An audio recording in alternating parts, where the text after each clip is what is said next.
I'm the managing content producer here at Content Boost, so I help Carrie oversee our internal team of editors, and we do a lot of fun strategic things together. So I thought that this would be a perfect chance for me to talk about getting the boss to say yes, now that you guys are all content marketing experts, thanks to Eric. So I have a quick question for you guys before we get started. How many of you are in the managerial realm or decision makers for your company? Okay, and then the rest of you would be reporting to somebody who would make the decisions. Okay, so we have a nice little half-half mix there, so good. All right, so now that I know a little bit about you, I'm sorry? I am. A little quiet back there? Yeah, a little quiet. Okay, all right, I'll speak up, thank you. So now that I know a little bit about all of you, I wanted to just expand a little bit on what Carrie said to give you a little bit of information on my background. So I've worked with Content Boost, as Carrie said, for a few years now.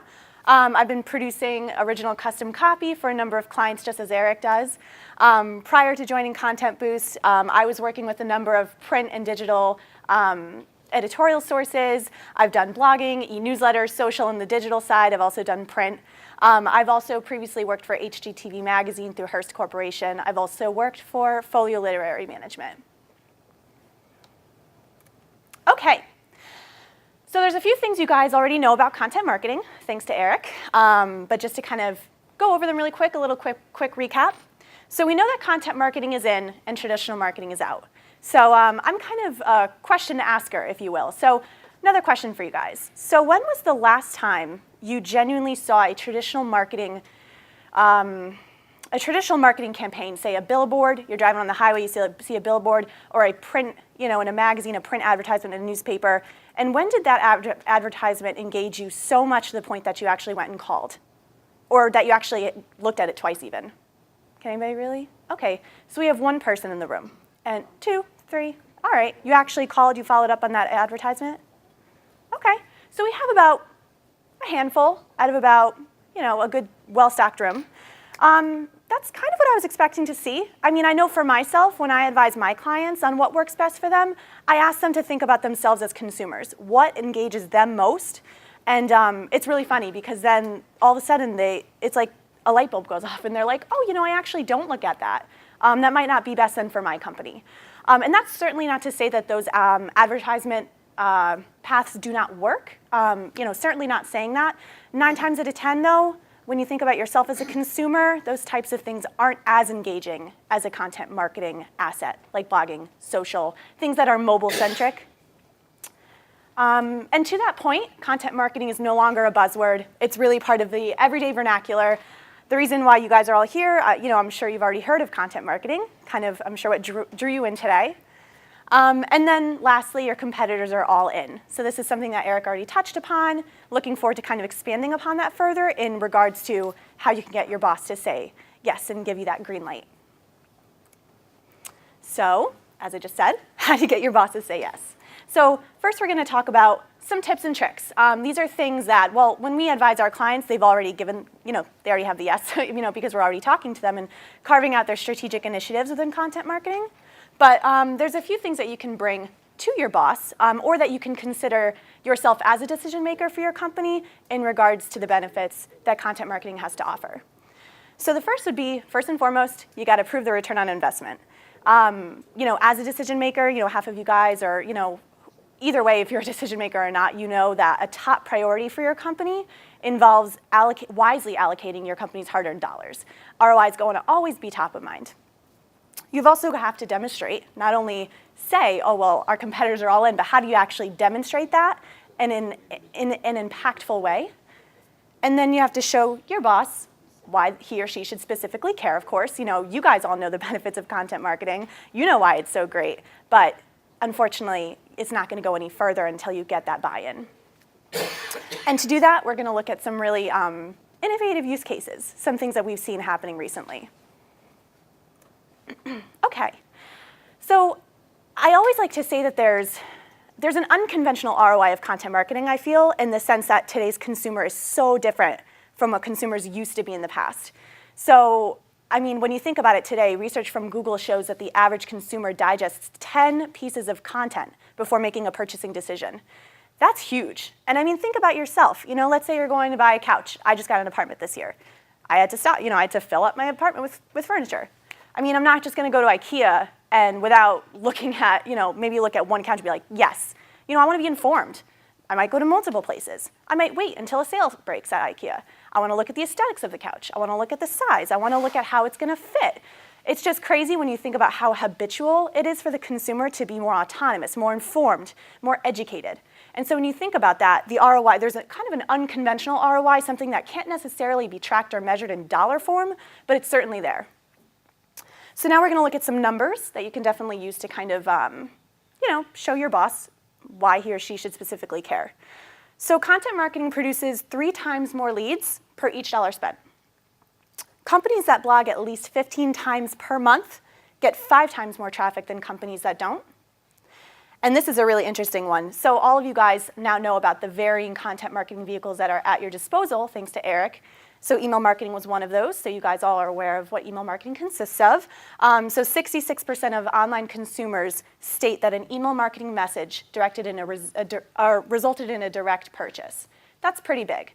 I know for myself, I subscribe to a lot of emails. Sometimes I wish I didn't because I honestly want to buy things when I get those emails in. So yeah, just some numbers for you to consider.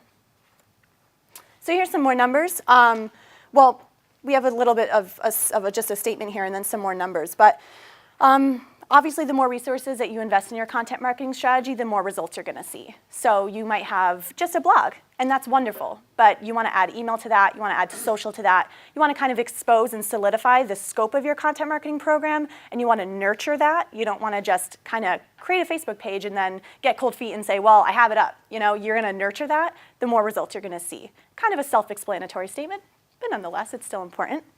And so now some research that we found, larger sized organizations stand to generate over 100,000 site visits over a 24-month period, and mid-sized companies stand to generate 10,000 over a 24-month period, and that's with content marketing, and that during that same time frame. So, and to that end, having a blog, just one content marketing asset among the many, actually research from the Content Marketing Institute, or CMI, shows that the average B2B marketers use 13 tactics between blogs, social media, e-news, an average 13. So that's just one. So having a blog on a company's site has shown to result in 55% more site visitors. Yes? Just a question, and maybe it's something obvious that I'm missing, but why are larger companies stand to have a much bigger result than smaller companies? That's a really good question, because when you think about it, the website isn't really a direct indicator of the size, right? Because every single website, it's more about budget. So I would say a larger size organization and enterprise, as opposed to, let's say, a small business or an at-home business, would have more budget to allocate. And awareness. And awareness, precisely. So yeah, so perfect. And I also want to mention, just going back to the whole theme of my presentation, getting the boss to say yes. When you think about it in the sense where you say, okay, well, 10,000 site visits, cool. But what does that mean exactly? Why should I care, though? When you think about it this way, that 10,001, that next site visitor could be your highest revenue generating visitor. It's really that important. It's really at that granular of a level. And if you're not considering it as so, then I think you need to do some readjusting. Maybe do some reconsidering of your priorities, because it really is that specific, I feel. So now Eric already mentioned these wonderful statistics to you, but just to kind of recap why your competitors are all in. It's actually quite funny because you guys are already aware of these statistics, but personally speaking, I can personally testify to just how true this statement is. I had a client once who actually said, and they were really great, they said, here's a list of stories that I found on the web, and they're really great, they're really impactful. Can you emulate these from competitors of mine? And I had written a few of them. So I can actually tell you firsthand, your competitors are in. They're either in and you're not, or you're in with them, trying to gain market share. Just some more stats. $135 billion will be spent on new digital marketing collateral or content, and that's just by the end of this year, so we just have a few weeks left of the year. And this is a really interesting one, I think. 78% of CMOs think that custom content is the future, or think that, custom content is the future of marketing. So it's one thing to kind of speak to them as somebody who's, a marketing manager if you're speaking to the C-suite, or, maybe just a dedicated editor speaking to your managing content producer, like somebody like me. But when you're speaking to them on the level, when you're speaking their language, that their direct peers in the C-suite are considering content marketing on such a high, grand level, that's definitely going to say something. Okay. So now we have to show exactly why the boss should care. Clearly, it's great. All these statistics are great. It's great to give numbers. It's great to show why other companies are doing it and all the success that they're reaping because of it. But the most impactful way to get them to actually care, bring it back internally. What's happening within your own company?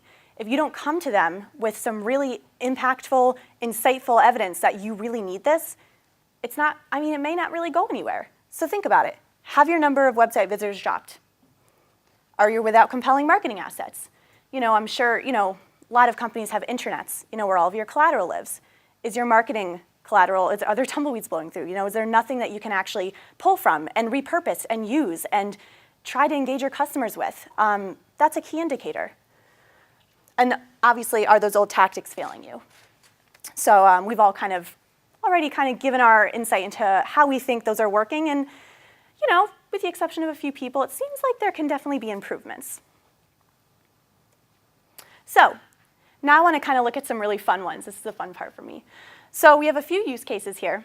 Virgin Atlantic. So there's just a few things that I really like about what Virgin Atlantic has done with their blog. So we all look at a blog, and it's the same thing, really, for the most part, as it should be, just, blogs.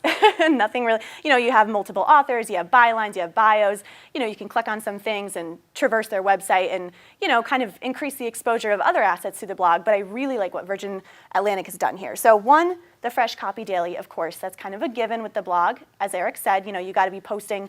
I advise my clients to post, I'd say, at least once a day, at the very least once every other day. You really shouldn't be posting any less than that. They have widgets, which are really great. Multimedia is what really stands out to me, though, here. So as you can see, they have categories, and this is just for their blog, about our blog. They have an about our blog page. Normally you'd see on a company website about us, but they have an about our blog page, and that, I don't know about you, but that's something that I don't really see often, and that makes me interested. All our places, the beautiful beaches of Mumbai, and Tokyo city photos, and spice plantations, Nigerian literature. It just really makes me feel like they're telling a story. And that's actually at the essence what content marketing is. It's telling a story. You're having a conversation with your readers. You're not just telling them, hey, buy this. You're actually trying to engage them. So storytelling is key. And then, of course, author profiles. We always advise our clients on this. You can't write a blog and just not have an author. When the search engine spiders are crawling that, they're going to see no author, and it's just not going to rank as credible as something that either has a blog boasting multiple authors, and then once you're comfortable getting the author allocated to the piece, get the bio.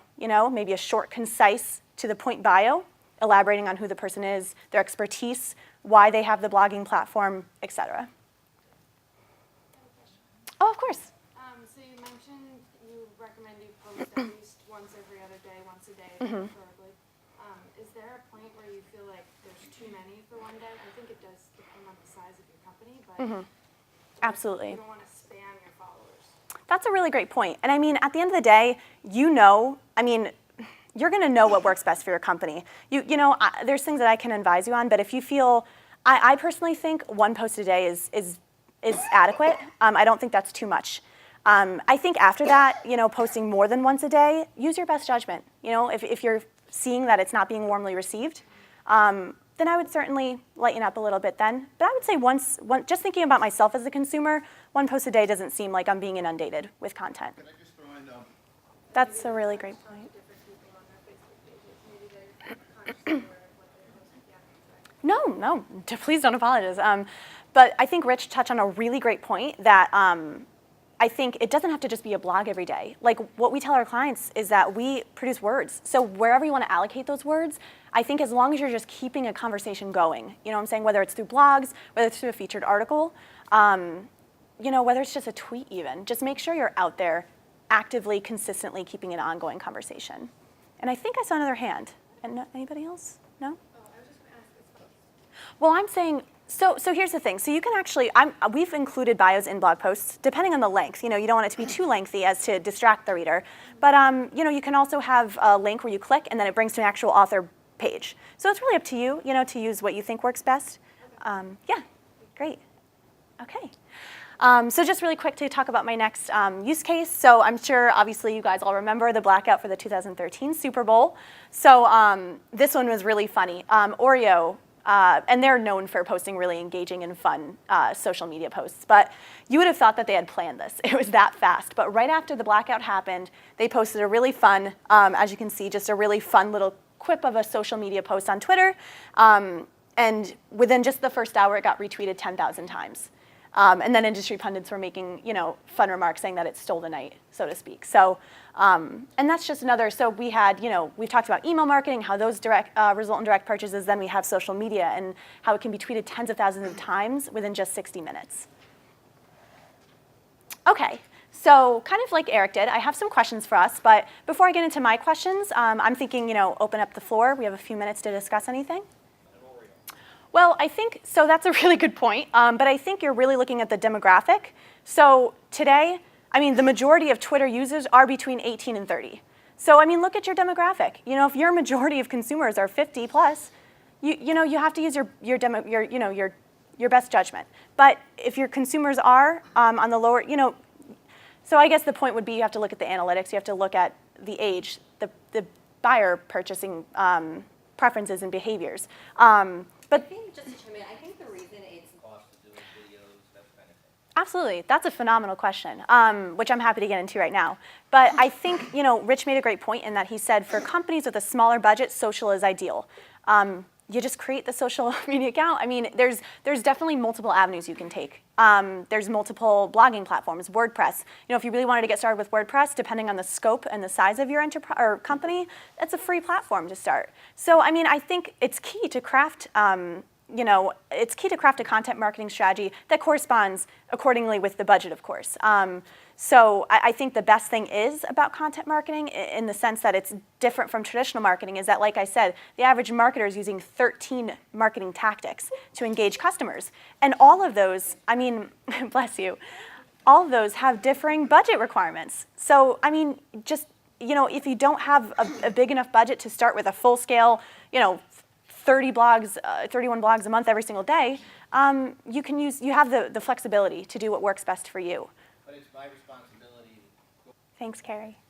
Anybody else before I begin to wrap up? You have a couple minutes? No? All right. Well, thank you guys so much for your time. It's been great speaking with you, and Carrie's going to be talking with you in just a bit after our break.